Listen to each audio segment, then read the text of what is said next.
এটা search operation কৰিছিলোঁ। এইটো খবৰটো বেচিকেলি যোনটো KDLF গ্ৰুপ আছে, কাৰ্বি ডেম'ক্ৰেটিক লিবাৰেশ্যন ফ্ৰণ্ট, তেওঁলোকে এতিয়ালৈকে চাৰেণ্ডাৰ কৰা নাই আৰু বেছিভাগ কেছতে কিডনেপিং, এক্সটৰ্চন এইবোৰত জড়িত হৈ আছে। তেওঁলোকৰ মেইন লিডাৰজন আছিলে জেকচন ৰংহান।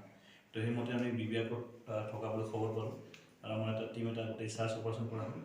আৰু চাৰ্চ অপাৰেশ্যন আমাৰ দুইটা পক্ষৰ মাজত ফায়াৰিং আৰু ক্ৰছ ফায়াৰিং হৈছে।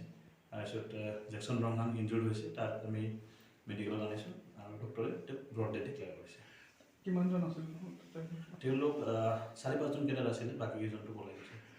কিছুদিন পূৰ্বে তেওঁলোকে কাৰোবাক অপহৰণ কৰিছে নেকি তেনেকুৱা? হয়, জেকচন ৰংহান হ'ল মাষ্টাৰ মাইণ্ড আছিলে। আপোনালোকে 11 ডিচেম্বৰ এজন ইয়াতে ব্ৰিজৰ কনষ্ট্ৰাকশ্যন কৰা ৱৰ্কাৰ আছিলে, তেওঁ হেড ৱৰ্কাৰ। তো তেওঁক কিডনেপ কৰিছিলে। সেই মানুহজনক আমি 15ত আমি ৰিকভাৰী কৰিছোঁ জংঘলৰ পৰা। তেওঁৰ অৱস্থা এতিয়া কণ্ডিশ্যনটো ঠিকেই আছে, তেওঁক মেডিকেলত ৰখা হৈছে। তো এই কিডনেপিঙৰ মাষ্টাৰ মাইণ্ড আছিল জেকচন ৰংহান। আৰু অকল এটা বুলি নহয়, তেওঁৰ এগেইনষ্টত 5-6টা কেছ ৰেজিষ্টাৰ হৈ আছে, বেছিভাগ আৰ্মছ এক্ট, এক্সটৰ্চন এক্ট।